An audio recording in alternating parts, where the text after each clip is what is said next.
Amados irmãos, queridos amigos, irmãs e amigas em Jesus Cristo, tudo bem com vocês? Que a graça maravilhosa do nosso Senhor Jesus Cristo, o grande amor de Deus e a doce comunhão do Espírito Santo esteja em você, com você e com toda a tua família, com toda a tua casa.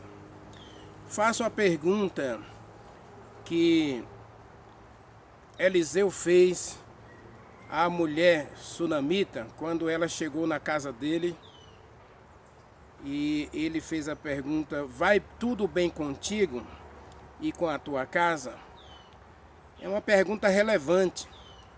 Muitas vezes a gente fica dizendo para todo mundo que está bem, que está bem, que está bem, quando na verdade o nosso coração está ferido, nosso coração está magoado, nada vai bem. Inclusive, alguém fez essa mesma pergunta a Jeú, e Jeú disse o seguinte: como posso dizer que está tudo bem quando as coisas não estão dando certo e a nossa nação está no rumo completamente equivocado?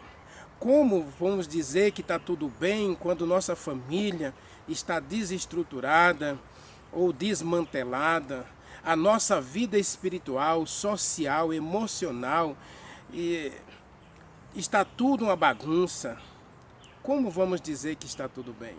Deus tenha misericórdia de mim, Deus tenha misericórdia de você, e que hoje a gente acredite que mesmo não estando bem, mesmo as coisas estando indo de mal a pior, temos um Deus que é nosso Pai, é nosso amigo, e se a gente fizer dele a nossa prioridade, se a gente fizer dele o nosso amigo, se a gente estiver disposto a caminhar com ele, ele nos tirará dos caminhos de trevas e nos colocará na plataforma da sua luz, através da comunhão, da adoração com ele.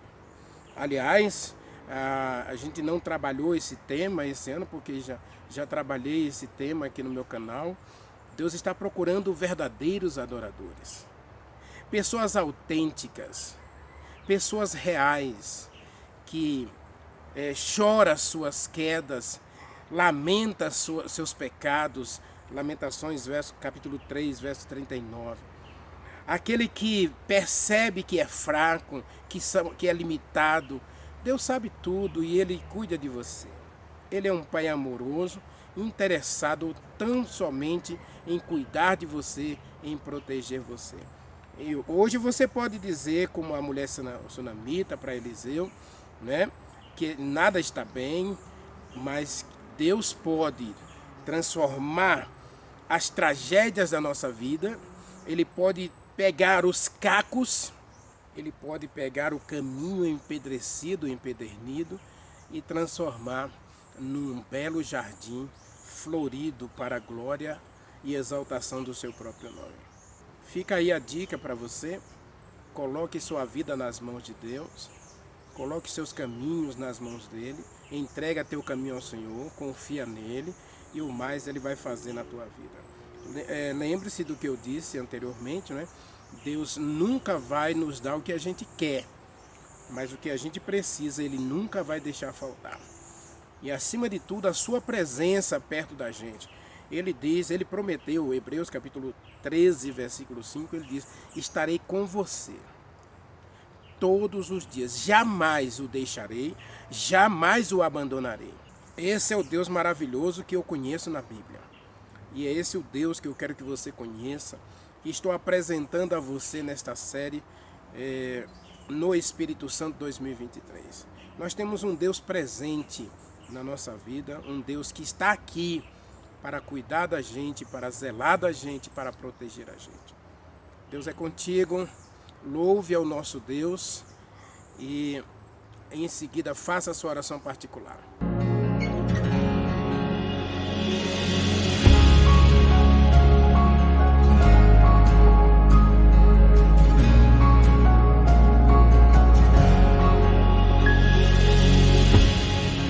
estou aqui, Espírito Santo de Deus, vem falar comigo, eu preciso ouvir tua voz.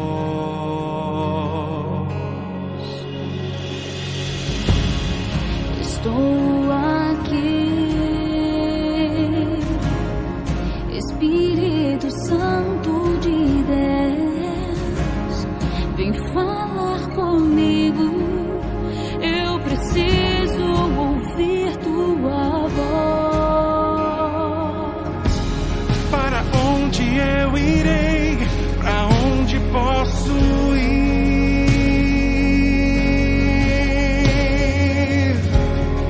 Se só tu tens palavras de vida eterna, Senhor. Espírito Santo, tu és meu consolo. Espírito Santo, vem me levar As águas tranquilas que correm do trono. Espírito Santo, eu estou aqui.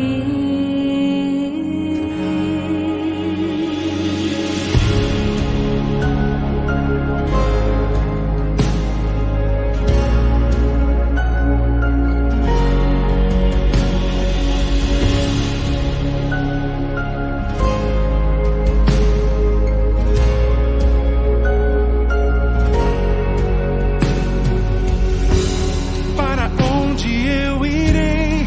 Para onde posso ir?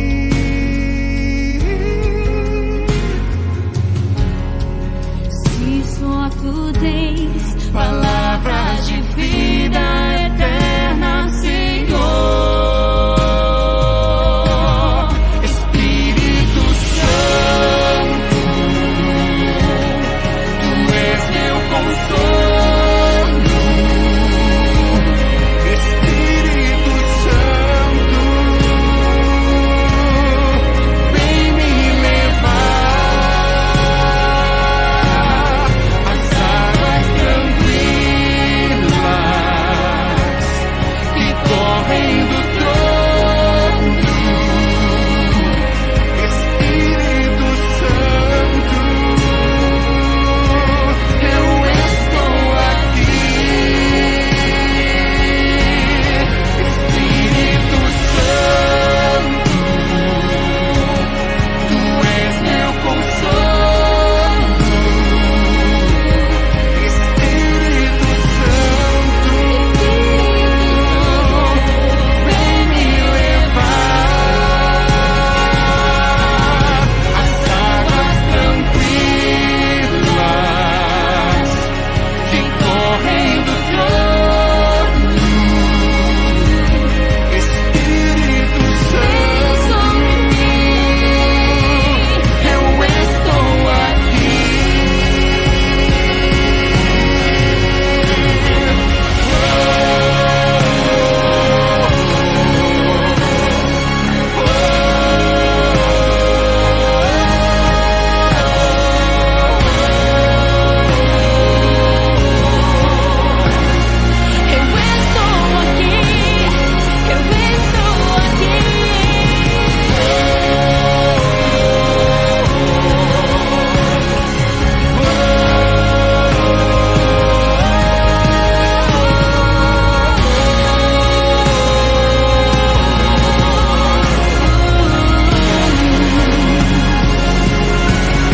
As águas tranquilas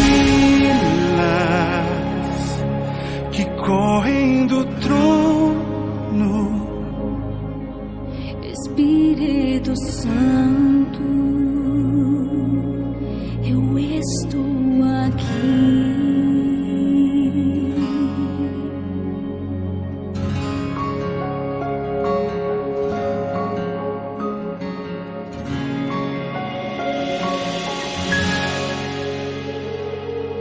orar. Meu Deus, bom Pai, Criador dos céus e da terra, santificado, exaltado e glorificado seja o teu nome, agora e para todo sempre.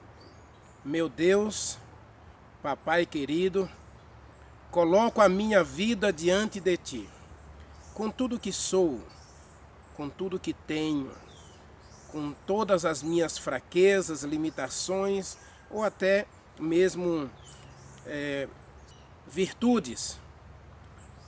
Que o Senhor então olhe para o Renivaldo e olhe para cada um que está vendo esta mensagem. Que todos nós hoje sejamos contemplados pela tua presença em nós, em nosso coração. Que a palavra do Salmo 14, versículo 3, seja uma realidade na nossa vida. Olha para a gente, Senhor. Contemple a gente e derrama sobre nós as tuas bênçãos, a tua graça, a tua bondade, a tua misericórdia, o teu poder, a tua salvação, o teu perdão. Estende para nós, ó Deus, as tuas mãos poderosas e cuide da gente. Cobre-nos com o manto das tuas asas e ampara-nos. Leva-nos ao refúgio, à fortaleza, à rocha da nossa salvação, Jesus Cristo. Mantém-nos, ó Deus, em teus braços de amor. E se fracassarmos, se cairmos, ó Deus, cumpre a tua promessa de Isaías 46, que o Senhor diz que quando a gente estivesse fraco, o Senhor nos tomaria em teus braços. E no Salmo 37, o Senhor disse, verso 25, se o justo cair, se a gente cair, o Senhor nos levantará pela sua mão direita. E diz no Salmo 20 que a mão direita do Senhor dá a vitória, a mão direita do Senhor dá sucesso, a mão do Senhor traz cura, traz prosperidade, traz felicidade. Ó Deus, estende então a tua mão direita sobre nós e ergue-nos das nossas ruínas, dos nossos fracassos, dos nossos medos, das nossas incertezas. Cure a gente pelo teu poder, pela tua graça e pela tua bondade.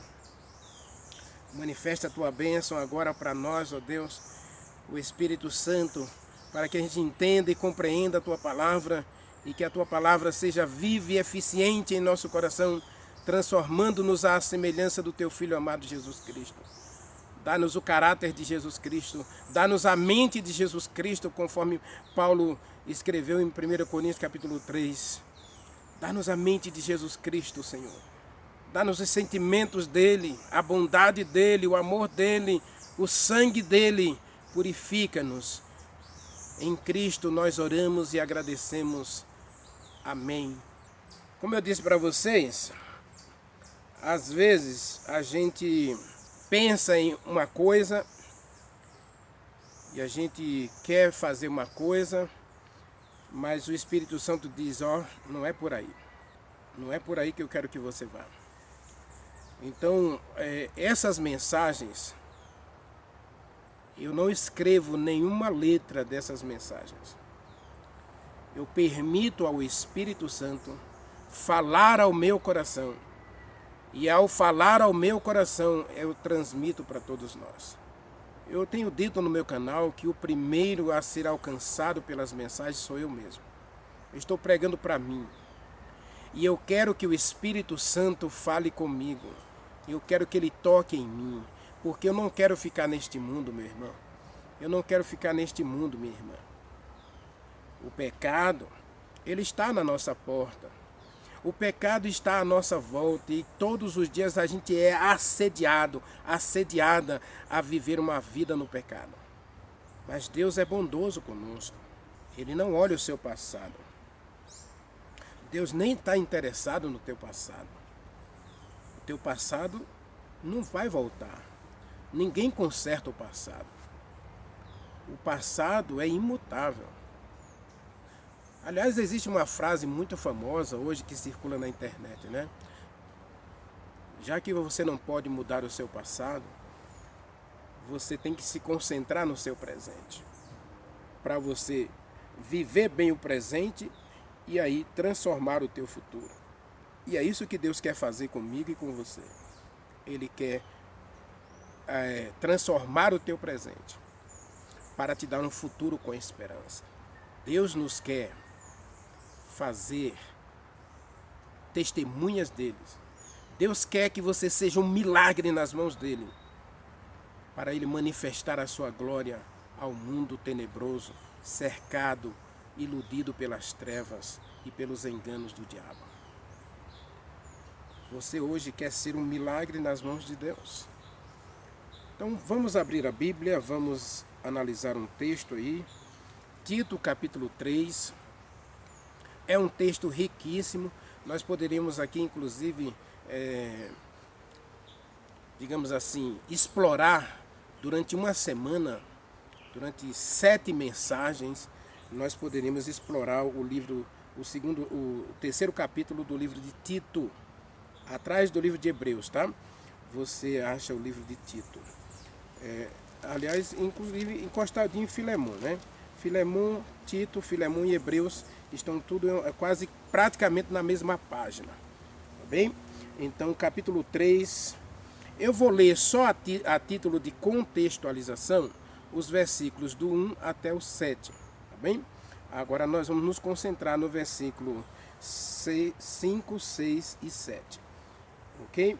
Observe, Paulo está se referindo a Tito, está escrevendo a Tito para que Tito pregue na igreja. É uma carta de Paulo para a igreja e Tito é o responsável por transmitir a mensagem de Paulo à igreja. Então ele diz para a igreja: lembre-se, ou lembre-lhes, o Tito, pregue para eles o seguinte: eles precisam estar sujeitos às autoridades. Sejam obedientes, sejam prontos para as boas obras, estejam prontos para praticar boas obras. Só aqui nós temos uma mensagem poderosíssima, não é? Onde Paulo fala justamente do fruto da salvação em Jesus Cristo, né? Sujeição, nós devemos nos submeter à vontade de Deus. E só vai para o céu todo aquele que fizer a vontade de Deus. Mateus capítulo 7, verso 21 a 23. Não é? Nós precisamos ser obedientes, e obediência não salva. Não é? A obediência é fruto da salvação. E nós temos que estar prontos para servir, para praticar boas obras. As obras também não salvam, mas as obras mostram para onde você está indo. As obras mostram a direção que você está seguindo. Se você está indo para o céu ou se você é deste mundo, se você vive na carne. As obras são resultado. Efésios capítulo 2, versículo 8 a 10. Paulo explica direitinho isso aqui. Eu não vou explorar isso aqui porque senão a gente não chega na mensagem de hoje. O texto é riquíssimo, né? E não difamem a ninguém. Aqui Paulo está combatendo as fofocas, né? Não sejam aduladores, altercadores, mas cordatos, dando provas de toda a cortesia para com todos os homens. Aqui está falando de uma igreja útil à comunidade. Aqui está falando de uma igreja que ela está inserida na sociedade para o bem da sociedade. Ela tem que ser relevante, ela tem que ser útil à sociedade. Se sua igreja desaparecer hoje de onde ela está, as pessoas vão sentir falta? Ou elas vão aplaudir, elas vão agradecer? É isso que Paulo está dizendo aqui. Que a igreja é uma igreja viva, que vive para servir. Que está aqui neste mundo com uma missão. A missão de iluminar tudo à sua volta. A igreja é o farol de Deus neste mundo para iluminar as pessoas. Os vizinhos da sua igreja, eles gostam da igreja? Ou eles reclamam do barulho, eles reclamam dos crentes enjoados, dos crentes que querem ser donos do mundo, donos da verdade, herdeiros do céu, né? Todo mundo está perdido, mas eles estão salvos. Misericórdia, né? Deus tenha misericórdia. Pois também nós, verso 3, outrora éramos nécios, desobedientes, desgarrados, escravos de toda sorte de paixões e prazeres mundanos, vivendo a malícia, a inveja, odiosos e odiando-nos uns aos outros. Olha que coisa tremenda. Olha que coisa tremenda Paulo está dizendo aqui. No verso 2, ele fala da difamação, né? A questão da fofoca. Coisa que destrói qualquer comunidade, destrói qualquer família, destrói qualquer relacionamento. É as picuinhas, as mazelas, as fofocas, as panelinhas. A gente viu Filipenses capítulo 2, como Paulo ele fala justamente dessas panelinhas, né? Desses irmãos que aí vivem promovendo contenda entre os irmãos. Deus tenha misericórdia, né? Mas Paulo está falando aqui agora que nós temos um passado. E esse passado é degradante. Esse passado é destrutivo. Esse passado é irremediável. Aos olhos humanos, quem de nós pode aperfeiçoar o seu caráter? Quem de nós pode ser puro? A pergunta de Jeremias. Quem de nós pode ser puro? A pergunta de Jó também. Quem de nós pode ser puro? Ou quem de nós pode purificar o seu próprio coração? Jeremias diz que tentar purificar a gente é como o leopardo tentar remover suas manchas. É como o gambá conseguir com água e sabão retirar o seu cheiro. Às vezes nós estamos nessa religião aí, em que nós estamos, quem sabe, usando potassa, usando sabão em pó, usando detergente, usando soda cáustica para purificar o nosso caráter. E você sabe que eu não estou falando de soda cáustica, ou sabão em pó, ou outro detergente. Nós estamos falando aqui de coisas literais, estamos falando de coisas que a gente começa a desenvolver, hábitos que a gente começa a praticar para tentar se purificar, tentar ser bom, tentar ser justo, tentar, quem sabe, limpar a nossa vida para que Deus aceite a gente. Nada disso é solução para nós. Paulo diz que nós somos nécios, desobedientes, desgarrados, escravos de toda sorte de paixões, e odiosos e odiando uns aos outros, cheios de malícia, cheios de inveja, cheios de ciúme. Esse é o coração humano.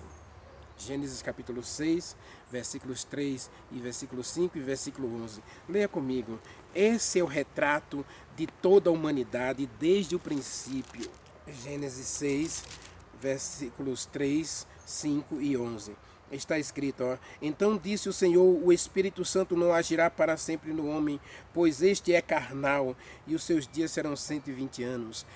Verso 5, viu o Senhor Deus que a maldade do homem se havia multiplicado na terra, e que era continuamente mau todos os desígnios do seu coração. Versículo 11, a terra estava corrompida à vista de Deus, cheia de violência. O verso 12 também diz que a terra estava corrompida porque todo o ser humano se havia corrompido e havia corrompido o seu caminho sobre a terra. Olha que coisa! Paulo está descrevendo o retrato de uma sociedade pré-advento, próximo aos dias da vinda de Jesus Cristo. Homens, mulheres, crianças, igrejas, todos nós temos um retrato, e o retrato é horrível, o quadro é degradante, é algo extraordinariamente ruim, horrível. E aí, diante desse quadro, Deus poderia abandonar você, Deus poderia me abandonar, Deus poderia dizer, não, estou nem aí para vocês, vocês têm que colher o que vocês merecem. Aliás, a gente sempre prega a lei da semeadura, né? Você vai colher o que você plantar. E observe o verso 4. Porque o verso 4 é uma coisa extraordinária, porque Deus, ele olha para esse quadro da gente, esse quadro de homens nécios, ímpios, desobedientes, invejosos, ciumentos, arrogantes, né? Blasfemos, cheio de ódio em seu coração. A gente tem sede de vingança, a gente tem sede de retaliação. A gente gosta de falar mal dos outros, a gente gosta de ver a miséria dos outros, a gente torce pelo fracasso dos outros. E aí Paulo, no verso 4, ele diz: quando, porém, se manifestou a bondade de Deus. Opa, Deus não vai matar você? Deus não vai destruir você? Deus não quer acabar com você, condenar você, queimar você? Olha o que o texto está dizendo. Quando, porém, se manifestou a bondade de Deus. E aqui a gente não pode nem trocar essa palavra bondade não, tá? Porque aqui a gente poderia dizer que se manifestou a justiça de Deus. Mas para se manifestar a justiça de Deus aqui, contra o ser humano, teria que ser a morte do ser humano. Colhendo exatamente o que ele planta. A escolha do ser humano. A escolha de ser mal, de ter um coração mal, de agir mal, de fazer o mal, é a escolha humana. E aqui diz que Deus manifestou a sua bondade. E diz aí, ele é o nosso Salvador. E o seu amor para com todos nós. Opa, Deus manifestou aqui duas coisas, bondade e amor. Mas, Renivaldo, como foi que Deus mostrou a sua bondade? Abra sua Bíblia em Gênesis capítulo 2, veja quando Deus, Paulo fala de quando, né? Quando Deus manifestou a sua bondade. Gênesis capítulo 2, Deus deu a Adão e Eva o seguinte mandamento. Observe, Gênesis 2, 15 a 17. Tomou, pois, o Senhor Deus ao homem e o colocou no jardim do Éden para cultivar e guardar. E o Senhor lhe deu este mandamento, ou esta ordem, ou este decreto, ou esta regra. Eu costumo dizer que é mandamento, tá? Então, Deus deu um mandamento a Adão. E o mandamento era, verso 17, de todas as árvores, verso 16, Deus lhe deu este mandamento. De todas as árvores do jardim você pode comer. De todas as árvores. 99,99% das árvores você pode comer, de todas elas. Mas da árvore do conhecimento do bem e do mal você não pode comer. Porque no dia que você comer, certamente você vai morrer. Aqui está a bondade de Deus. Aqui está o mandamento de Deus. E Deus manifesta a sua bondade em dar ao ser humano o livre arbítrio. A opção de amar a Deus e obedecer a sua palavra. A opção de não amar a Deus e desobedecer a sua palavra. Desobedecer o seu mandamento. Esse é o Deus da graça, esse é o Deus da Bíblia. Ele manifesta a sua graça, ele manifesta a sua bondade em dar ao ser humano um mandamento que é bom, que é santo, que é justo, que é reto. O mandamento que ilumina os olhos. Salmo 19, versículos 5 a 7. A lei do Senhor é perfeita, ela ilumina os olhos. Então Deus manifesta a sua bondade para com Adão, dando a ele um mandamento. E junto com o mandamento, a liberdade de escolha. Você escolhe me amar e obedecer o meu mandamento. Você escolhe não me amar e aí você desobedece o mandamento. Agora, a sua escolha tem consequências. A escolha de obedecer traz a você paz, tranquilidade e não condenação. A desobediência traz a você morte, separação e condenação. E agora você escolhe. Paulo está falando que Deus manifestou a sua bondade. Ele manifestou o seu amor. Qual foi a escolha do homem? Gênesis capítulo 3, versos 4 a 6. Né? Gênesis 3, versos 4 a 6, está escrito assim. Né?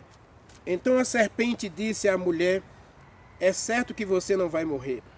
Porque Deus sabe, verso 5, porque Deus sabe que no dia que você comer dessa árvore, que ele proibiu, os seus olhos serão abertos, e você será como Deus, o desejo de Lúcifer de ser igual a Deus no céu, agora ele leva a Eva a acreditar que desobedecer a Deus tornaria ela não só independente de Deus, mas ela se tornaria igual a Deus. Ela será como Deus. Ou seja, ela não precisa mais de Deus. Ela pode viver independente de Deus. Ela não precisa mais de Deus se ela desobedecer. Olha, a religião moderna hoje também tem ensinado que se você desobedecer a um mandamento ou outro, Deus não vai levar em conta. A serpente continua falando, né? Aí verso 6, a mulher, agora ela compara a bondade de Deus, o mandamento de Deus e agora o mandamento do diabo. O mandamento do diabo parece bom, então ela toma a seguinte decisão, né? Verso 6, vendo a mulher que a árvore era boa, agradável para se comer, árvore desejável para dar entendimento, tomou-lhe do fruto, comeu, deu ao marido e ele comeu. Olha que coisa, o ser humano recebeu de Deus a lei, mas Deus não impôs uma regra rígida, você obedece ou obedece? Não, Deus deixou que ele ficasse livre para escolher amar e obedecer, não amar e desobedecer. Lembrando que toda escolha tem consequência. Toda escolha tem consequência. Todo caminho leva a um destino. Todo caminho. Jesus Cristo disse que o caminho estreito leva para a vida eterna. O caminho largo leva para a perdição eterna. A porta estreita leva para o paraíso de Deus. A porta larga leva para o inferno, para a perdição, para a condenação eterna. Deus manifestou a sua bondade. E agora? Qual era o resultado que que o homem deveria colher? A morte, porque ele desobedeceu. E aí Deus manifesta mais uma vez a sua bondade. Gênesis 3, versículo 15. Diz assim, olha, porém inimizade entre ti e a mulher. Deus está se referindo à serpente, né? Verso 14. Deus se dirigiu a Satanás e disse, né? Porque você fez isso com a mulher, você vai rastejar, você vai comer pó e você vai ser odiada de todo o ser humano. Diz o verso 14 aí, Deus está falando com a serpente, não é? Aí agora ele diz, no verso 15, ele manifesta a graça. Ele manifesta a sua bondade, ele manifesta o seu amor, mais uma vez, ao pecador. Ao pecador que está sob condenação pela desobediência, ele manifesta a graça, ele manifesta o amor, ele manifesta a sua bondade, onde ele diz, porém inimizade entre você e a mulher, entre o diabo e a igreja, entre a tua descendência, a descendência do diabo, né, e o descendente da mulher. O descendente da mulher vai ferir a tua cabeça, mas você vai ferir o calcanhar do descendente da mulher. Jesus Cristo tem que morrer. Agora, Deus manifesta a sua bondade da seguinte forma: ou Deus condena o ser humano, ou Deus perdoa o ser humano. Mas se Deus, sem morte, sem derramamento de sangue, não há remissão de pecados. Então agora, o salário do pecado é a morte. Então Satanás esperava que Deus matasse o ser humano ou perdoasse o ser humano. Se perdoasse o ser humano, então ele voltaria para o céu. Ele voltaria para o céu e agora ele colocaria diante do universo. Deus foi injusto ao me expulsar do céu. Então as leis de Deus são injustas e a gente tem que modificar a lei. Então Jesus Cristo vai morrer. Gênesis 3,15, o calcanhar do descendente da mulher será ferido. Jesus Cristo será ferido por causa do pecado cometido por Adão e por Eva. E por toda a sua descendência, né? Por todos nós. Então Jesus Cristo morre primeiro para justificar a Deus e a lei de Deus. Assista a minha série O Juízo de Deus e você vai perceber exatamente isso. Tá certo? Perceba. Agora, aí Satanás vai ser destruído justamente com a morte do descendente. Ele vai ser esmagado. Jesus Cristo vai pisar a cabeça de Satanás. Quando Jesus Cristo disse na cruz, está consumado, ali Satanás foi derrotado para sempre. Ali ele perdeu o direito de acusar a mim e a você. Essa é a bondade de Deus. E aí você fica dizendo que Deus predestinou um para se salvar, outro para se perder. Não, meu irmão. Paulo descreve o retrato de uma igreja enfraquecida pelo pecado, com divisão, com fofoca, com picuinhas, com mazelas. E ele manifesta que existe um Deus olhando do céu para essa igreja, cuidando dessa igreja para velar e salvar esta igreja. Versículo 5 diz assim, olha, que Deus manifesta o seu amor, a sua bondade, não porque a gente tenha feito alguma coisa boa, né? Não porque a gente tenha praticado alguma obra de justiça própria, mas segundo a misericórdia dele, ele nos salvou mediante o regenerador e renovador do Espírito Santo. Meu querido irmão, minha querida irmã, Deus é tão bom com a gente. Deus manifesta a sua graça, a sua bondade, a sua misericórdia. Adão e Eva poderiam ser destruídos ali mesmo. Adão ainda viveu 930 anos e morreu. Mas Adão não está no céu. Adão está na sepultura porque ele morreu na esperança, porque ele recebeu a graça de Jesus Cristo. Ele acreditou nessa promessa de Gênesis 3,15 e ele viveu a promessa. Porque o Cordeiro de Deus foi morto antes da fundação do mundo. Apocalipse capítulo 13 diz que Jesus Cristo foi morto antes da fundação do mundo, por mim e por você, para manter o seu nome escrito no livro da vida. Para que você não perca o direito de viver na presença de Deus para sempre. E quem é que faz esse milagre de arrancar, de levar a mim e a você ao arrependimento? Quem é o agente de Deus para lavar, para regenerar, para renovar a mim e a você? É o Espírito Santo. Aí, versículo 6, que ele derramou sobre nós ricamente por meio de Jesus Cristo, nosso Salvador. Interessante que Tito, capítulo 3, apresenta Deus como Salvador e apresenta Jesus Cristo como Salvador. É interessante isso. Deus, ele tem um interesse só na gente. O interesse é salvação. Por isso ele manifesta a sua bondade em não olhar para o teu passado, não olhar para as tuas mazelas e picuinhas do passado, mas hoje ele te oferece a graça, a misericórdia, o perdão, para que você alcance a vida eterna. Esse texto é riquíssimo. E aqui o Espírito Santo tem que fazer 3 coisas na minha vida. Primeiro, ele precisa lavar. Aí você volta lá em Ezequiel, capítulo 36, versículo 26. Eu derramarei água pura sobre vocês e os purificarei. Eu vou colocar o Espírito Santo no coração de vocês para que vocês sejam purificados, transformados. E aí, um coração lavado de toda imundícia, de todo pecado, ele recebe a graça de Jesus Cristo, recebe o perdão e recebe o selo de Deus, o Espírito Santo, através da lei, que é santa, que é justa, que é boa, que é eterna, que ilumina os nossos olhos para vivermos em obediência por amor à vontade de Deus.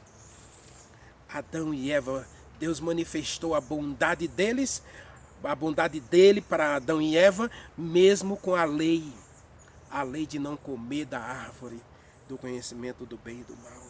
Deus manifesta a sua bondade mesmo quando eles caem, quando eles pecam, quando eles se desviam, quando eles fogem, quando eles se escondem de Deus.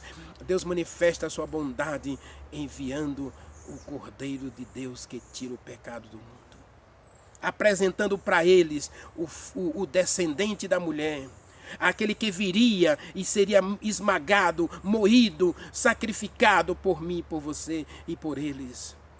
Adão morreu na esperança do sacrifício perfeito de Jesus Cristo.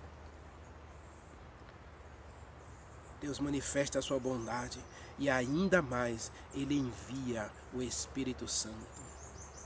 Como é que Ele manifesta a bondade dEle? Hoje Ele derrama sobre nós o Espírito Santo.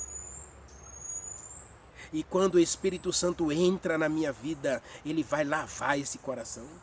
Ele vai tirar esse coração de pedra. Ele vai colocar aí um coração de carne, capaz de amar e obedecer à vontade de Deus. Esse coração impuro, corrompido, mau, como a gente viu em Gênesis 6, o Espírito Santo, Ele quer regenerar. A palavra regenerar é recriar. Deus quer criar um novo homem, uma nova mulher. Deus quer renovar essa mente entorpecida e apodrecida pelo pecado. Deus quer renovar para uma nova vida, uma nova experiência em Jesus Cristo. É o Espírito Santo o agente capaz de manifestar em nós e por nós e através de nós toda a bondade e misericórdia de Deus a um mundo tenebroso, corrompido e vendido ao pecado. Não quer você hoje ser lavado pelo Espírito Santo?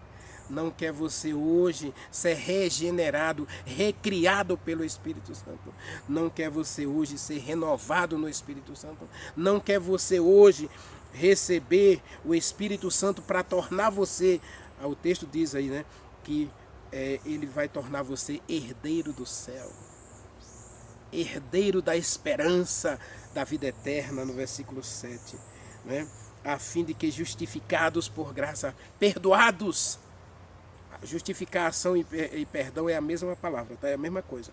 Justificados, perdoados por graça, nos tornemos herdeiros segundo a esperança da vida eterna. Deus quer dar a você um futuro com esperança. E é o Espírito Santo que vai manter essa esperança viva em teu coração.